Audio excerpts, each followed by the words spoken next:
Welcome back to the Mind Goals podcast, hosted by yours truly, Siobhan Higgins, sport and performance psychology consultant, professional soccer player, yoga instructor, and soccer coach. The Mind Goals podcast is a space that I hold for myself, other athletes, and other athletic personnel so that we can converse and discuss how we acquired the mindset that we have today, all with the goal in mind that any listeners or viewers can overall improve their mindset as well.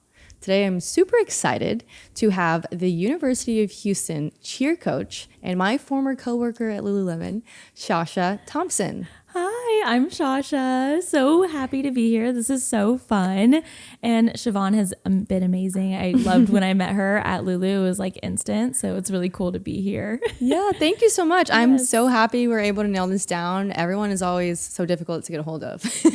When you texted me, I literally lit up. I was like, oh my God, I have to make this work. I was watching, obviously, U of H basketball. And I was like, wait, I know. I was trying to think of like more U of H athletes or coaches that I know, because I did the athletic trainer a couple months ago, and I was like, I did bocce also, and we worked at Lulu together, and so yeah, I mean, I'm excited to have you here, and same, like, you have this bubbly personality that it just sticks with you, and so Syasya's just a great girl, and I'm excited to interview you today. Thank you. I'm so excited. And I do coach UH cheer. That's why I'm here. I also cheered at U of H. So that was a full circle moment for me. And just being able to be a part of the program again as alumni, as a coach, has been a whirlwind. And that is for sure. Yeah, that's awesome. I mean, I'm really excited to ask you about this whole season, about your career as an athlete and then now as a coach. The way we start the podcast is how we met. I did mention we were coworkers at Lululemon. But yeah, so that's how we met. There's not like a big story to it. Yeah.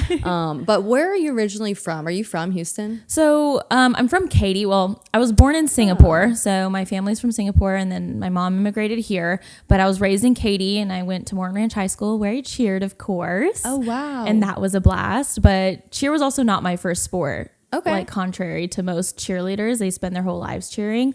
But I didn't get into it until very, very late. But I did volleyball, basketball, track, far beyond before I did cheer. So it was a very different thing. Yeah, that good for you. I mean, that's like pretty not standard, but like that's very American of you to have like 4 different sports before you like land one. Yeah. Wait, cool. And also, what year did you graduate? I went to from high Morton. School. Oh, from Morton, 2018. Oh, wait. Okay. I graduated in 2014 from Seven Lakes. No, I did not realize. Oh my gosh. Oh wait, I didn't know that either. Yeah, that's what I'm saying. That's I was crazy. like, you're from Katy? But for Seven Lakes, so a lot of Lulu coworkers are from Seven Lakes, in case you didn't know. I did not. Yeah. Yeah. And I miss that place. Shout out to the Lulu team. No, literally. But specifically City Center. Yes. Specifically, yeah, that was a great location. Yeah.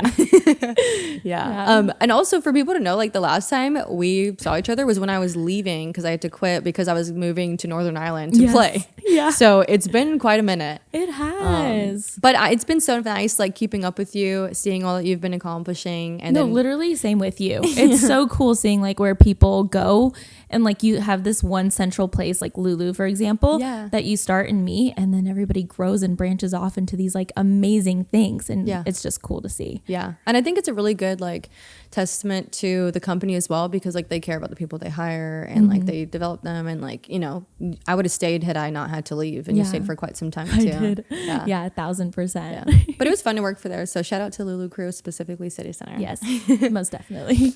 So let's get into your cheer career. You mentioned that you didn't even cheer until later on. Did you cheer in high school? Yeah. So I did cheer in high school. I didn't cheer my freshman year of high school because I wanted to make sure that volleyball or basketball was more of my passion. And then I realized quickly that I couldn't stop thinking about cheer. Really? And I jumped right back into cheer, was able to make the team, which was awesome. But when I first made a cheer team, I was in seventh going into 8th grade. I didn't make my first time trying out for cheer.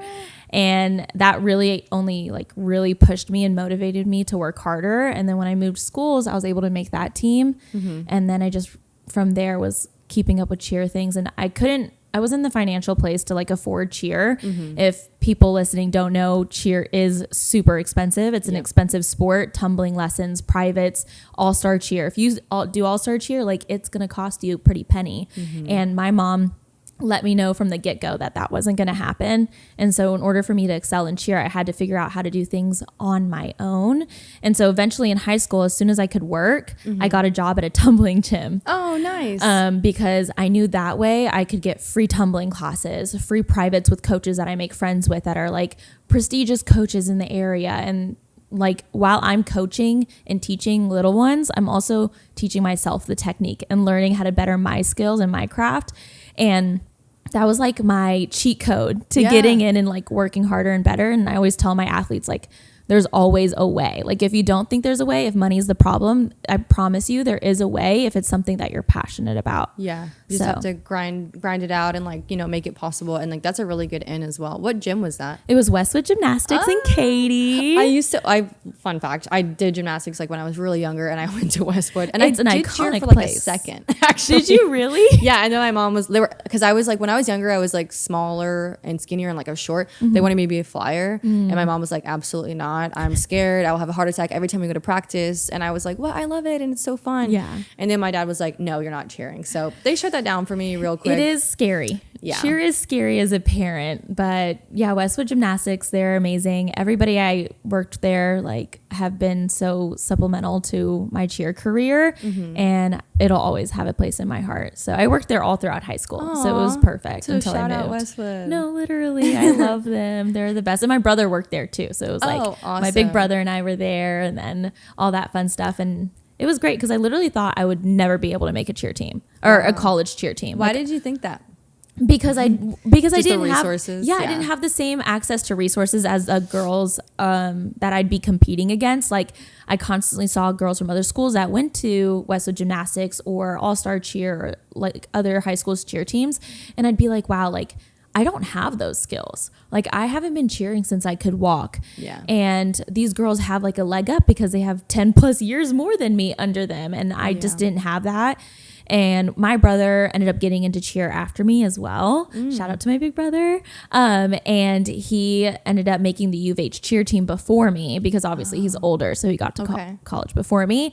And he was like, I think you can do it. Like keep pushing. And so he ended up getting into coaching and whatever and helping me improve. So it's funny because he started after me, but he ended up helping me a lot. Wow. And so he helped me get there, and I was like, hey, I'm going to do it. I'll try out for the UH cheer team. I only applied to one college. It was U of H. I was banking on it. Oh my gosh. I was like, I'm only going to U of H because I want to cheer. So hopefully I make this team. Oh my gosh. And luckily I am so grateful. It was the best feeling in the world, and I made it, and it was awesome. Oh, that's so fun. That's exciting. That's really a beautiful story, to be honest. Thank you. It's always so nice when like when you have to work harder for something, and it's just like that much more that feeling of accomplishment, or like I did that and there was a lot of like obstacles in the way and you did that. Yeah. So and it felt good to prove people wrong because there is this really ugly stereotype of Morton Ranch High School, right? And if you're from Katy, you know the stereotypes. And so when I made the team, there's also girls from Seven Lakes on the team, Katy, Cinco, and they're like these cheerleaders that obviously, their cheer teams are a little bit more advanced than Morton Ranch's cheer team. And I'm standing there like just a little Morton Ranch girly making the college cheer team, proving everyone wrong. And it was a really cool feeling. That's so nice. That's very fulfilling and rewarding, I bet. It was. Yeah. And then, so like did you get to cheer with your brother then? Yes. Oh, for how many years? We cheered together for 2 years. We both left the team at the same time. Okay. We did not cheer he cheered 3 years. Okay. Because he cheered a year before me, and I only cheered 2 years at U of H. Okay.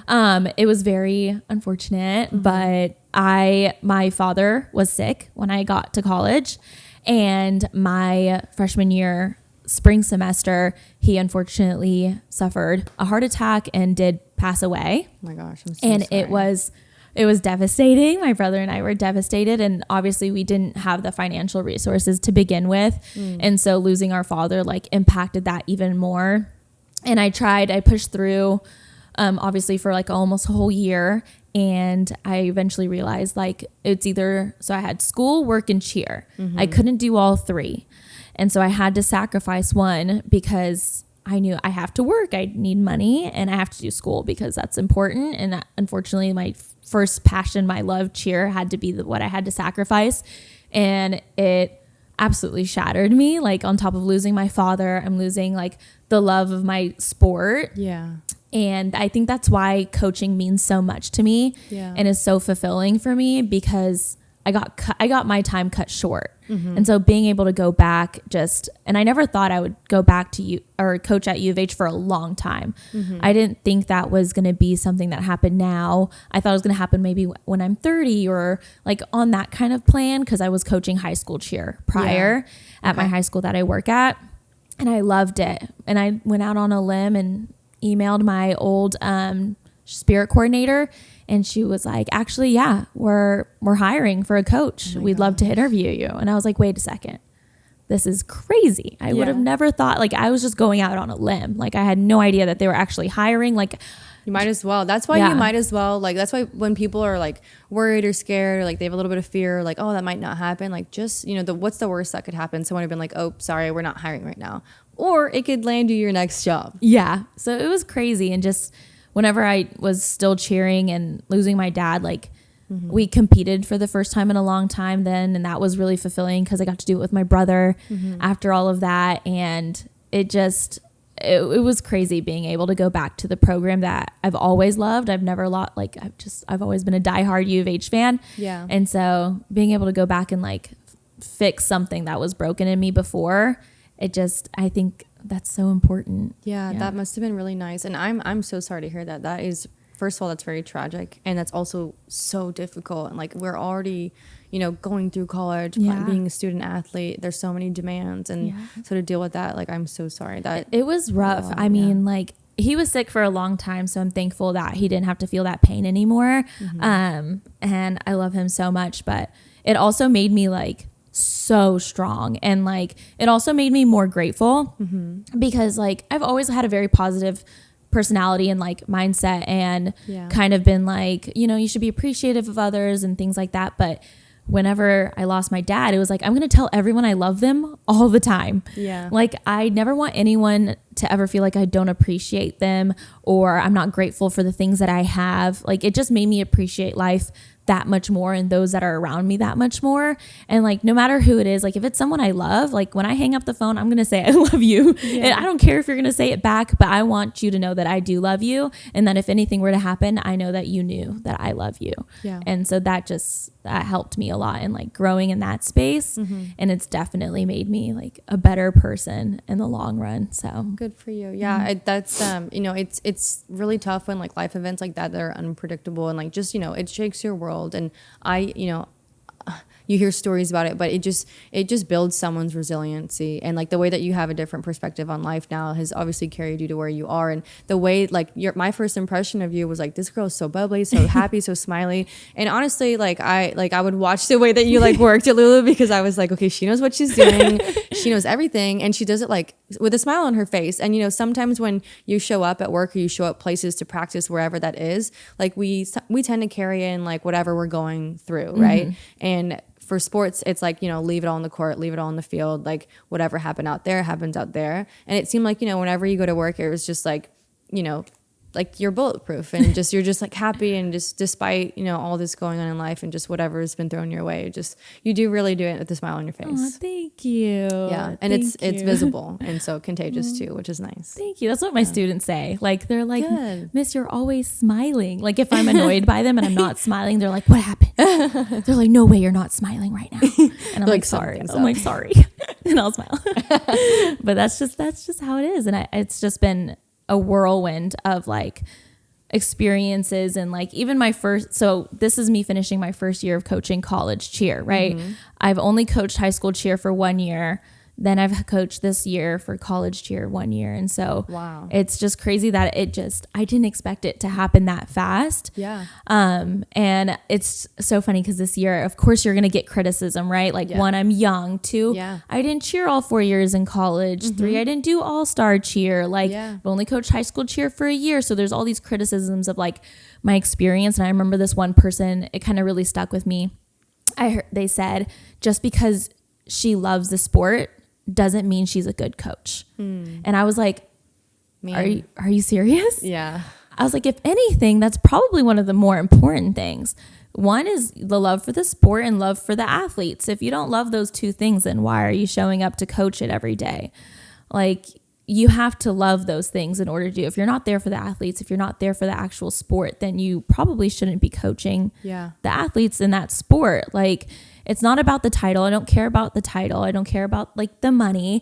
I care about fulfilling these athletes' experiences, because I know mine was amazing. I had a great experience. And if I could have had someone who maybe helped me out a little bit more, and I could have like extended that experience, that would have been awesome. So the last thing I could do is like support these athletes and anything that they need. Like, are y'all good? Like, I can't make it because I have work. Okay, let's talk it out. Let's figure something out, because I don't want you to not have to work if that's something you need. Yeah. So it's just crazy hearing that, because I'm like, it doesn't matter, because I know that I love it. Yeah. And I love these athletes, and I'm going to do everything I can to make sure their experience is going to be amazing, and that they're going to remember it and have a positive outlook in the long run, just like I do. Yeah. So that honestly just pushed me to keep working even harder. Good for you. Because I was going to ask, like, you know, how, you know, with the, I guess like with the lack of experience, like terms of like time, right? You know, you coach for 1 year and you coach at the collegiate level for a big school, not even just like any school, it's University of Houston. Yeah. So I was going to ask, you know, how do you think, or like, what do you think in your resume, like led you to getting the position, or like and I kind of know this, but I want other people to hear it, but like, what about you do you think you brought to the table that really sold it, and they thought, yeah, Syasya's going to be our coach? I think it was my positivity, for one. I'm like, in anything I do, I try my hardest and my bestest to be as positive as possible. And I think that's really important. And I'm also an extremely hard worker. Yes. Any job that I've had, I have always made a point to make sure I do it well. I'm not just going to do a job just to do it. Love that. I'm going to do it well. Like, before, I haven't had many jobs, but like working as a coach in gymnastics with kids, I made sure that I did that well, because I loved it. I love working with kids. So that just made sense. And then I was an apartment leasing agent. Oh, yeah. And I was like, if I'm going to do this, like I'm going to sell the heck out of these apartments. I don't care if they're kind of bad. And that was rough. It was a rough situation, but I'm going to do my best. And they used to call me the positive bomb out there, because if anybody blew up and was mad, angry, yelling, they'd be like, send Syasya in. She's going to positive bomb them. And like, I'm so nice. They like don't even know what to do anymore with their anger. Cause I'm just like, it's going to be okay. Yeah. And so then with that, and then with Lulu, I made sure like I did my best. And so I think it was very evident that if I'm going to do something, I'm going to get it done. And I'm also going to make sure that we all are in this together, working hard together, especially as a team. And also my high school team had just, not luckily, I guess we worked hard for it, but my high school team, my first year coaching, we also did win national championships when we went to NCA. Okay. That's awesome. Yes. Wow. Okay. That's really cool. Yeah. I'm glad you sprinkled that in there along the way, because that's incredible. So I think that's also something that like stood out too. They're like, oh, it's her first year coaching high school, and their cheer team won, and it was our first time in our school history that we had won national championships. So what high school was it? You're allowed to. I work at Cy Falls High School. Oh, very cool. That was a team I coached, and obviously we have a great group of coaches that work with our cheer team. So I would never say it was me alone. But being able to coach those athletes and those cheerleaders just like was amazing, and they still stick with me today. Like they're in my classroom 24/7, even though I'm not their coach anymore. But I love it, and they tell me that I am one of the reasons they won, and I'll take that. I'll take that to my heart, and I'll believe them, because they're the cheerleaders. But it was a great group of people working hard to get that win, and I cried like a baby. Oh, that's so awesome, though. It was beautiful. It was awesome. That's okay. This is so nice. This is such a fun story. Thank you.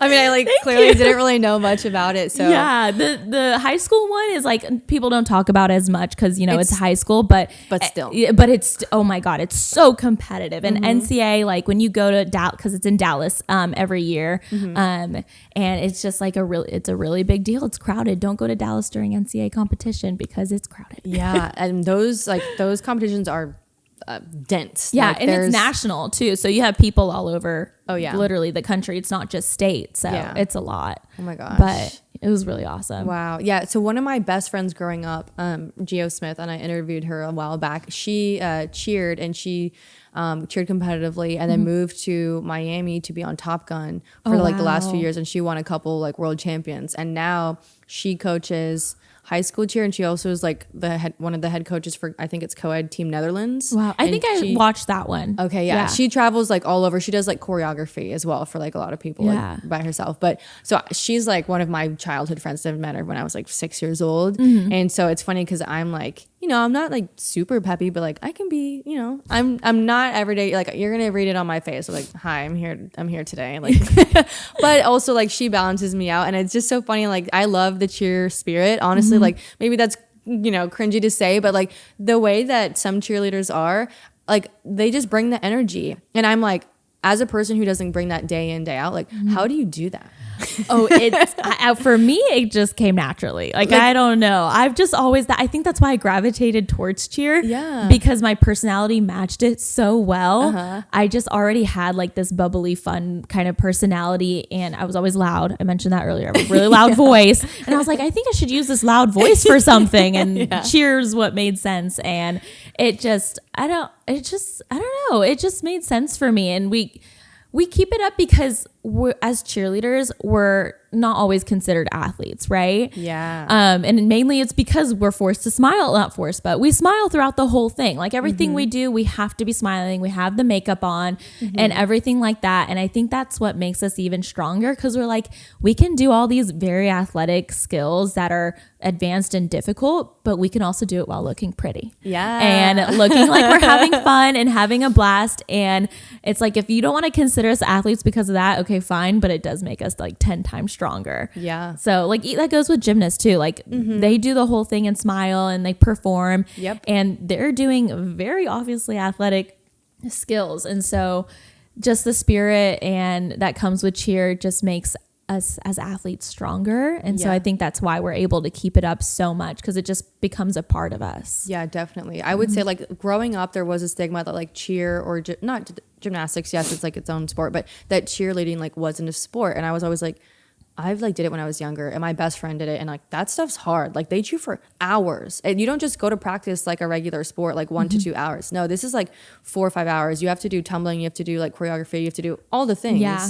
And then you have to look good while doing it. And it has to be perfect. You're getting scored on like the skills, the difficulty, technique, the whole thing. Yeah, the whole shebang. And so I don't know, I applaud you guys, because without cheerleaders, I don't know, games would be boring. No, literally. And it's just so funny because the people are like, wait, cheer competes? And I'm like, I would hope so, because we cheer the whole year for other people and we never get our own thing. And so the last thing we could do is at least have a competition where we get rewarded, and where we work hard for something and get something out of it at the end of the day, besides like the football players being like, oh, thanks for being there. Right. Didn't really see ya, but glad you were there. Yeah. You know, like we don't just toss t-shirts into the stands.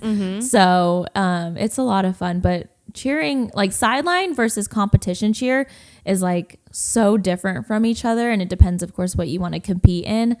But it's like sideline or not, or competition or not, it's hard at the end of the day. Well, like just for the people who don't know, just to bring more awareness, like what is the difference? Like it's the same sport, right? You're just doing different things throughout the year, correct? Yeah. Like you have your competition. And did the competitions get added later? Like initially were cheerleaders' purpose to like cheer for teams, cheer for all teams? Like do you only cheer for specific teams? Yeah. And then they later added competition. How did that really work? So U of H cheer specifically, they used to compete way back when, and they were really good, like 20 plus years ago. Really successful cheer team, very good cheer team. Something happened, neither here nor there, and we stopped competing and focused mainly on game day.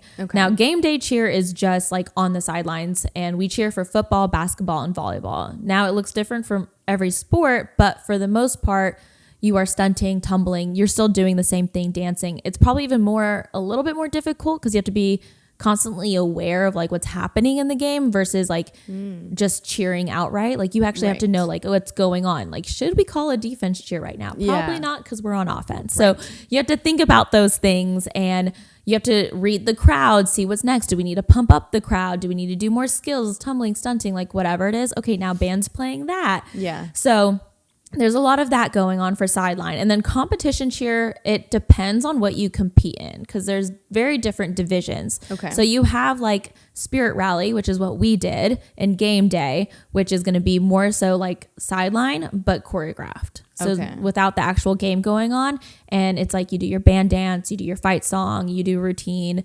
What else do you do? And you do a cheer, of course.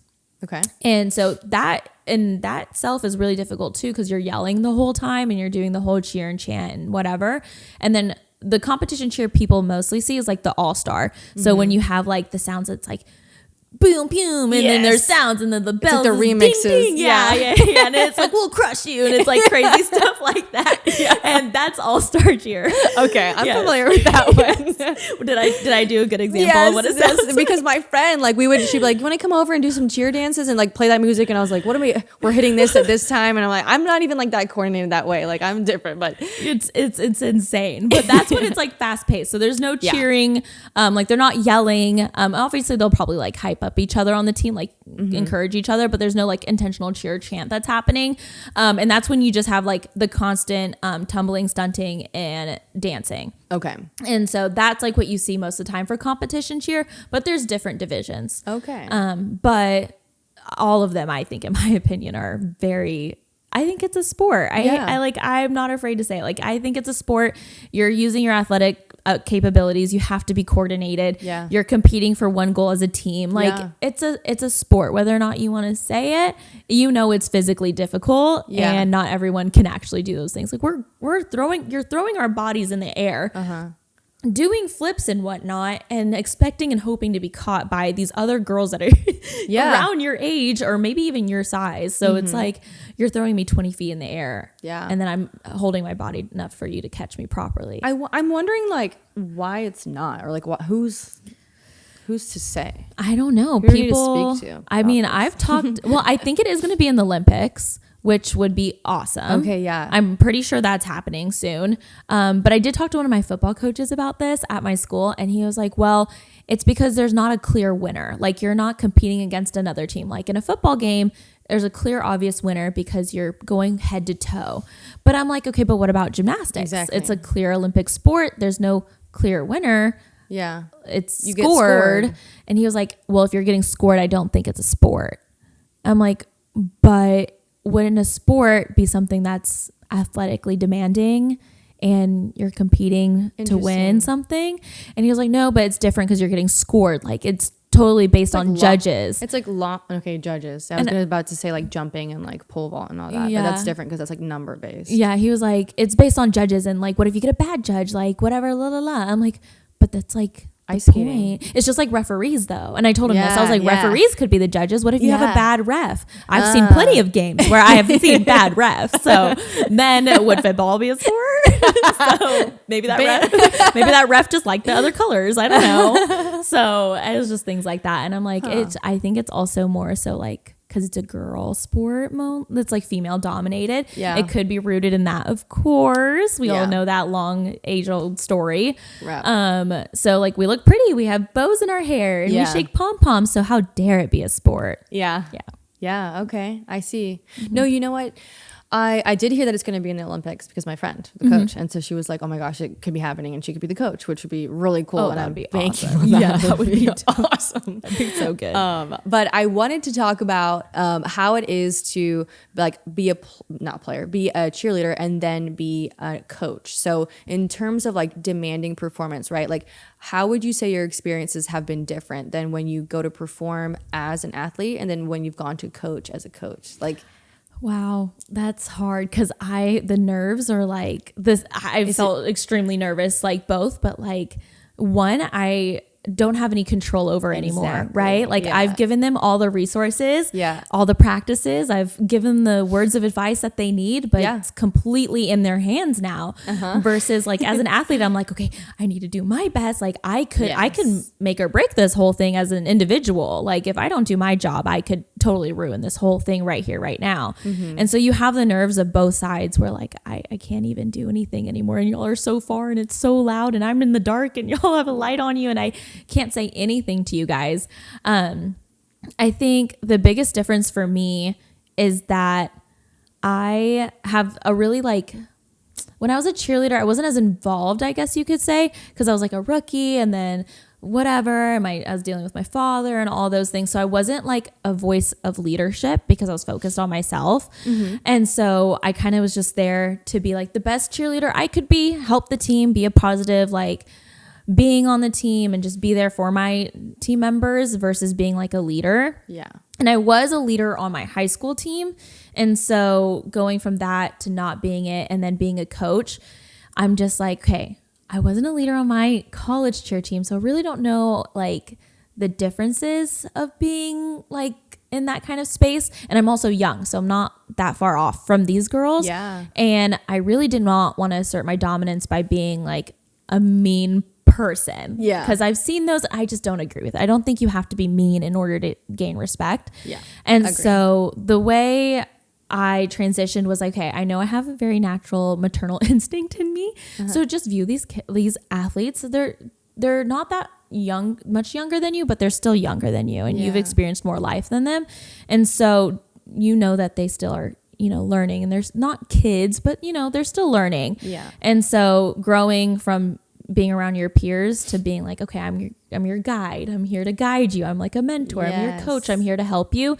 I think that fits me more, to be honest. Like my first year coaching, I started doing it and I was like, okay, no, this is for me. Yeah. Like I love this. I love coaching. Like something just clicked in my brain because I was nervous. I was like, what if I don't like coaching? What if I hate it?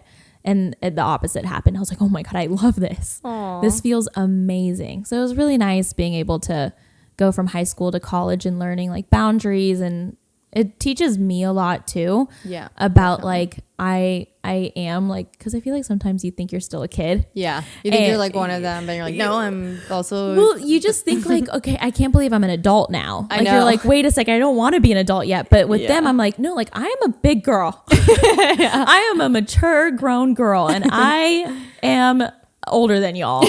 And they make me feel old sometimes. Not that far off from me, but sometimes I'm like, oh my God, I'm not with the times. I'm not with I it. coach high school soccer, and same. I mean, I feel like I've done like dad comments or dad jokes when like things that I was like, I literally saw this on TikTok. Don't tell me it's not in right now because I just said something trying to relate to you, and they all looked at me with blank stares, and now I feel dumb. Yeah. Yeah. Like they're like, play Sexy Red. I'm like, I don't like, who is that and why? I don't want to. I'm like, I'm going to play Rihanna. Yeah. Is that okay? Is she still in? I hope so. Oh my gosh. Yeah. Yeah. So it's just things like that. But it's been a blast, and I love U of H. So that Cougs. helps. Yeah. Always go Cougs. Good. Okay, wait. And speaking of, because we didn't mention this, but what did you place at in Daytona this year? Okay, we placed third place. Woo! It was the first time U of H has brought home a trophy in over 20 years, which was phenomenal because one, there was a lot of staffing changes this year. We started off with 3 people supporting cheer. At the end of the fall semester, it was just 2. And then right at the beginning of March Madness, it was just me. Oh my gosh. Are you serious? Yes. Okay. And I was like, oh, so I have to do everything now. Like, wait a second. And so I had to, on top of getting ready for competition, I had to make sure we were good for March Madness because unfortunately, or fortunately enough, because March Madness is amazing, that was far more important than Daytona at the time because it's important how we look on TV with the basketball team. It's like everyone's watching us, right? Yeah. So I have to make sure the right girls are going, the groups are set, they have the right things packed, like they're in the right groups, like they're traveling without me, like are they going to be okay? Like all this stuff, right? Because I teach, so I can't just like get up and go on these trips or whatever. And there's other coaches that are amazing that support. And so I have to make sure they're good in that space while also figuring out practice times because now we're missing people in our routine because they're in March Madness. So I had to juggle balancing practices and figuring out where we could go and who we could miss and all that stuff. And then Daytona, nothing was ready for Daytona. So I had to prepare like the itinerary, the travel plans, like the food plans, like practice times, like all these things. And I wasn't traveling with them. on the first day because the other coach was supposed to go. And so I was like, hey, please make sure you're practicing when you get there. Like y'all won't have mat time, which is like very pivotal. But they can't do mat time without a USA cheer certified coach with them. And they weren't going to have one. They were just going to have a band sponsor with them. And I was like, okay, so they're not going to have mat time. They're going to practice in the grass. I hope like I trust my captains. Like they're going to run a good practice, right? So I get there late that night. Next morning, we practice, warm up, and then we have to, we have mat practice right before we compete. And I'm like, okay, I hope we do good. We don't score the best the first day. We get 6th place, I believe. It was like 6th place. And we were down quite a bit. And I was like, okay, guys, I think we can fix this. And they were all like kind of being down on themselves. I was like, no, guys, it is possible. Like we can jump this. Like I know it's rare, but we already fixed the 2 things that we know we got deducted for. So we already know that's points automatically back to us. So now we just need to give it 10 times more. And so I schedule an additional practice the next day. So we have 2 practices in one day. I'm grinding them out. I have another coach from another gym come and help me out. I'm like, come on, like let's grind this out. And we compete, and it's an amazing performance. Wow. Like literally I had the chills the second they were done. I was about to cry when they were done because I was like, that was it. Yeah. That was an amazing performance. Like I'm so proud of them. And then when they watched it back on the TV, they were like, oh my God, guys, I think we can actually do something here. Yeah. And then I wait for the scores. It takes almost 2 hours because their system breaks down. No way. I'm like, and they have to do the scores manually, like written. I'm like, there's no way. I was like, there's no way. I'm shaking over here. I get it right before awards. I'm not even kidding you. Like right before we get on, we jumped 5 points. And if you're in the cheer world, 5 points is a lot. Okay. Jumping 5 points is crazy. Like you just don't see that very often. It's possible, of course, but it's very rare. Love that. I saw that we jumped 5 points and our score was tied with like what first place got the day before or something like that. And I was like, I started crying. I was like, I didn't even see my team yet. I just started crying and I was like, oh my God. And I walked by them and I couldn't even hold myself together. They were like, what do the scores look like? And I was like, yes. I was just making this face and nodding my head. They're like, no way. And all I said was 5 points. And like their cheerleaders, they know, they're like 5 points. 5 points. And so when we got up there, we were shocked we got in the winner's circle. And at that point, they didn't care what happened because they're like, we already won. We're in the winner's circle. That's all we needed to know. You would have thought we won first place by the way we reacted and responded because we were not set up. We got our routine, mind you, we got our routine in February. We compete the beginning of April. So that most teams have their routines in the beginning of the cheer season, like in August. Like, oh my gosh. That's when most teams start working on their routines. And we didn't even get ours until February. Why is that? Is that like? Because of the staffing changes. Okay. So we weren't able to plan our choreographer and like some other things like program issues, like with Spirit of Houston and just like logistics. Right. Yeah. So we didn't get it until February. And then with March Madness, you lose practice time. Yeah. So we didn't have much practice. We got our choreography really late. We lost 2 coaches along the way. Like it was just making that winner's circle. I think they were good. They were like, we're good. Like I can literally die now. Like my seniors were over the moon and they just felt really good because we weren't expected to do that well. Yeah. So that was. And what did you end awesome. up placing? 3rd. Sorry. Yes. Okay. Third. I was third like place. for the crowd. Yes. We ended up placing 3rd. And I fully believe if we had gotten that mat time and I was there, we definitely had the potential to get to 1st. Yeah. And that also feels so good. Definitely. Yeah. Because that's always so nice when you do a little bit better than anticipated and you like, if you could have done XYZ, added this, had more time, like if things had gone the way they should have been, you like, there is so much more room for jumping. Yeah. And it's awesome to know that like this team can handle anything that's handed to them. Yeah. Like the fact that they were able to perform that and get 3rd place after all that they've been through. I'm like, y'all are winners. Y'all are first place winners because most teams handed those situations like we lost so many athletes and cheerleaders along the way that left the team and did this and that. And it's just like y'all pushed through and y'all are so strong and resilient to make it here and be here and like commit to it despite everything you've been through. Just shows like how deserving you guys are of this trophy and of this award. So It was so good. It was a good feeling. Yeah, no, definitely. You said it so well as well. I mean, so eloquently is what I was going to say. And so I'm like, yeah, good. It's good on speeches, honestly. you need, like, in order to be a head coach, you need to be able to, like, you know, manage the energy and manage the levels. Like, right, if you were like, yeah, guys, good job, we showed up, we did the best we can, let's just, like, see it through. Like, you very well could have done that, but you didn't. And you were able to, like, group everyone back together and just, wow. That's really awesome. No, congrats. Thank you. Yeah. Thank you. I've had like the best team this year. I'm so thankful to have had the cheerleaders that I've had, because like my captains have been so supportive, and all of the cheerleaders along the way helping me, especially like when it was only left to me, they were so supportive, and it felt good knowing that like my athletes had my back, and they're like, we know that you have a lot going on. And I'm like, that is so wonderful. And that's so amazing to hear. And I appreciate you guys for like knowing that and understanding that I'm doing my best. That's awesome. And so that was really good. Yeah, that's so nice also, because it's like a testament to your character, right? That your team would help you, and like just they're not kids, but like they're young as well, and so they're going through things, and it just, that's good. I love that culture. I love to hear about that. And so then maybe I should have asked this before, but we know this because we're from Houston. Yes. We know that U of H basketball made it to the national championship final. Woo! Yes, go Cougs. It's the best thing ever. It was amazing. Yeah, a really good experience. And so from your point of view, your perspective is very different. Like, what was that? What did March Madness look like for you? It sounded like actual madness. Madness for sure.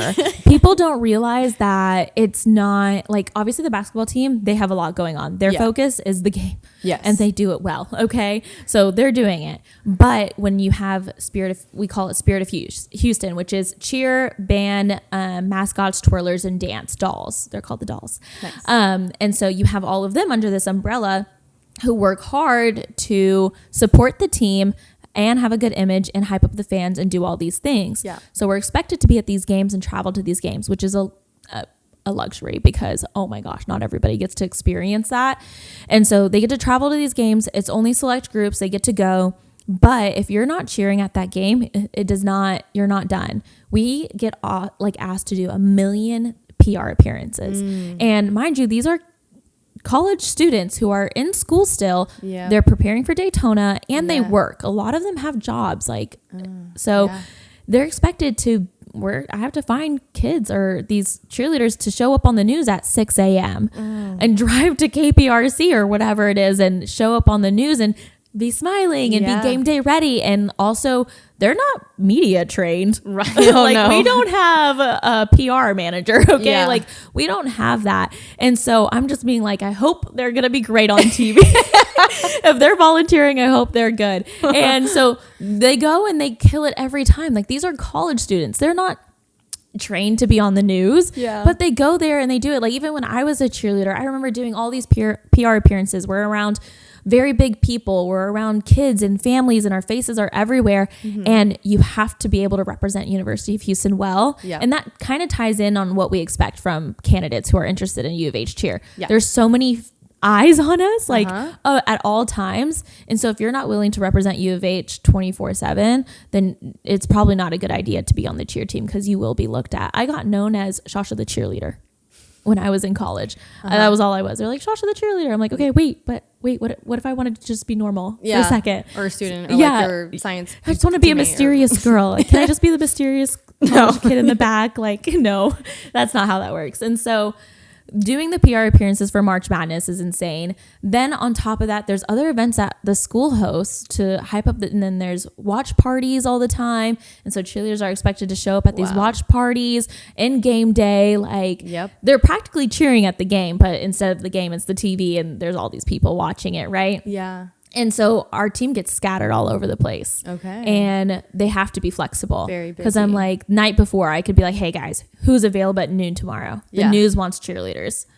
And we have to be there. Yeah. Can y'all be there? And they're like, I'm there. And I'm like, thank God that y'all are flexible, because this makes my life so much easier. Oh my gosh. And so being at the game is just one of the many roles we play in March Madness. And I don't think people realize. No. I mean, I personally didn't realize either, but now that you mention it, you guys are everywhere at once. Like, you're on social media, you're on the TV, you're there supporting, you're everywhere. You literally. So that makes sense with, like you said, that everyone's scattered around, and like who can be somewhere, who works, who has a test? I don't know. Like, are they accommodating? Like, wow. Yeah. And so coaching like is more than just like coaching, like practice. Like I'm over here juggling schedules of 40 different athletes, figuring out who can be at 5 different events.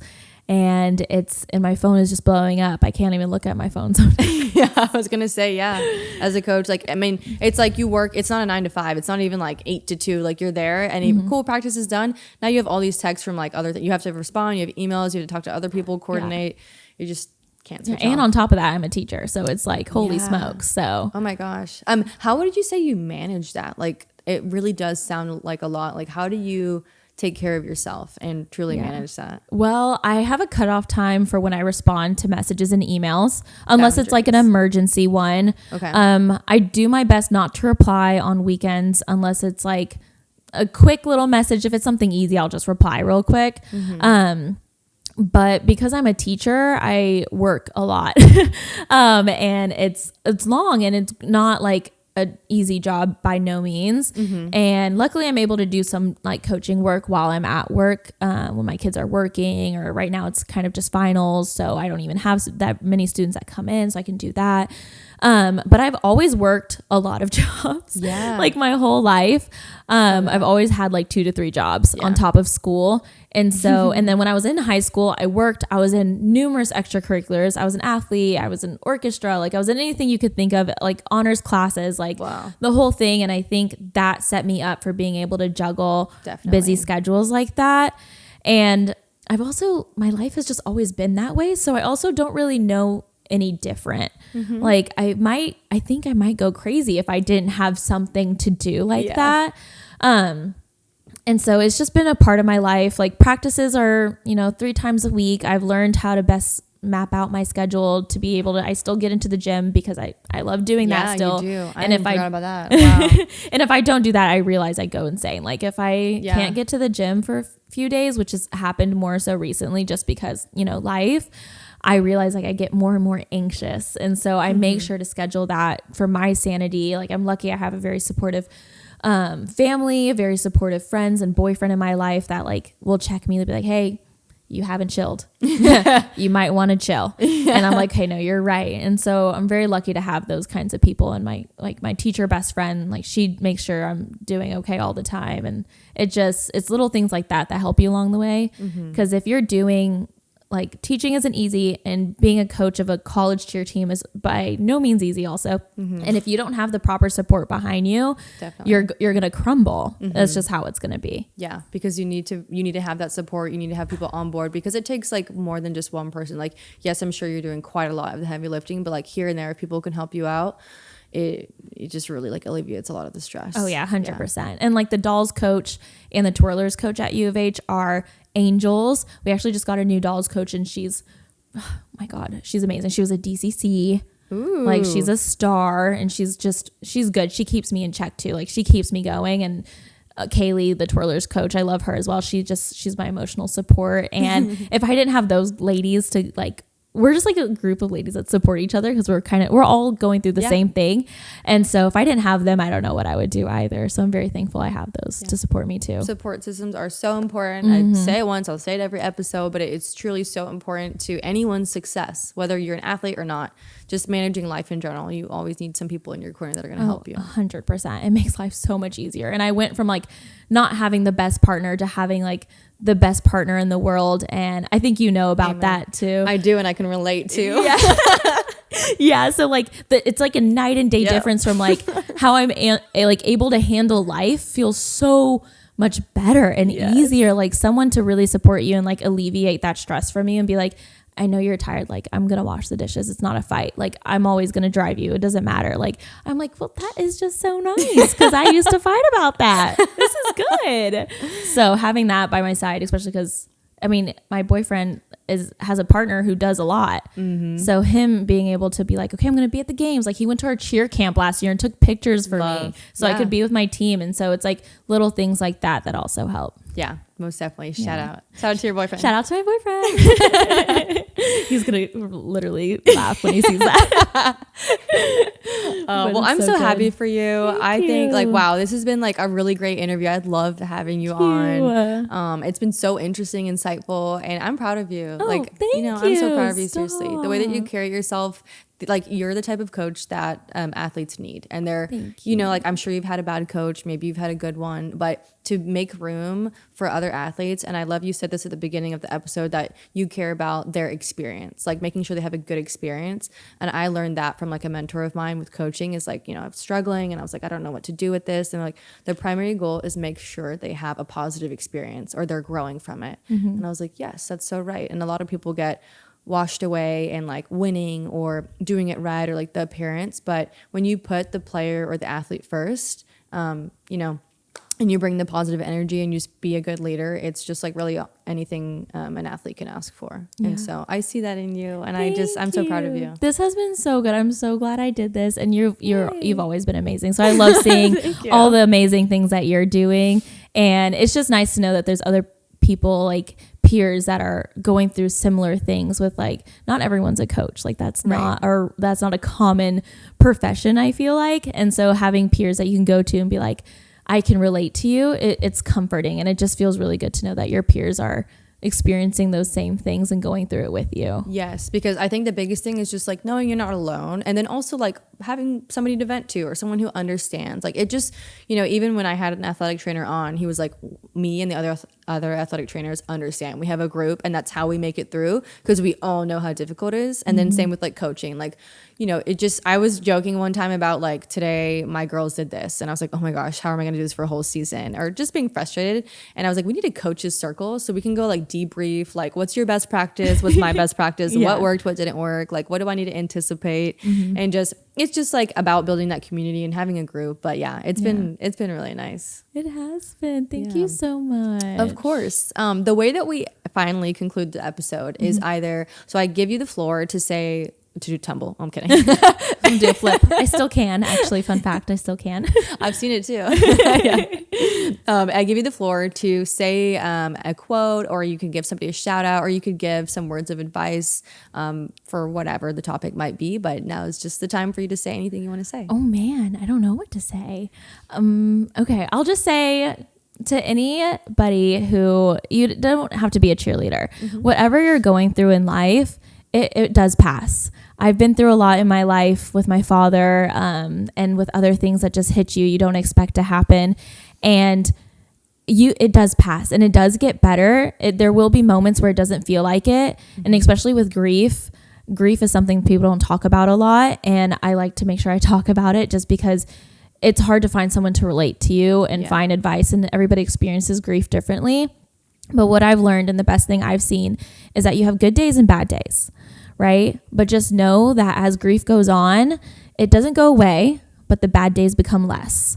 And then your good days become that much better, because you know that they're more often, they're more frequent. And when you have your bad days, you know that tomorrow will most likely be a good day, because you know it's gotten better. Like I still cry sometimes, and that's just how it goes. But to anybody grieving out there, it does get better.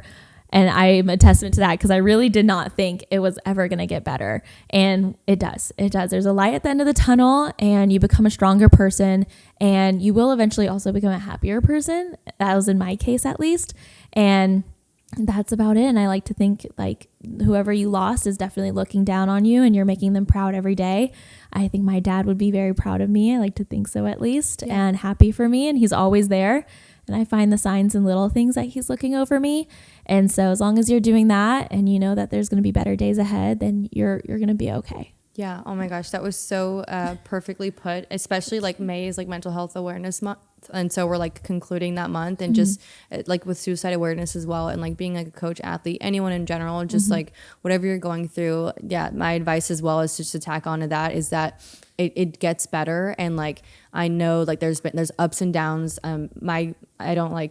I can't resonate in the same sense with grief in your journey, but what I hear and what like I've understood and what I've learned is that there are good days, bad days. Like healing is not linear, right? Correct. Yeah, definitely. And just know that like tunnel vision, sometimes we get stuck in tunnel vision, and we need to see the bigger picture. Like there will be bad days, maybe bad weeks, maybe a bad month, but there is a light at the end of the tunnel. So just wanted to tack on to that. But I really love the way that you put that. And so I really appreciate that. Thank you. Thank you so much. Seriously. It's been really great. And I can't wait for this to air so people can just learn more about you. Thank you. I was so nervous. So this is really really good. Fine, right? Yes, it was great. I was like, thank goodness Siobhan is such a great person. I'm like, this is awesome.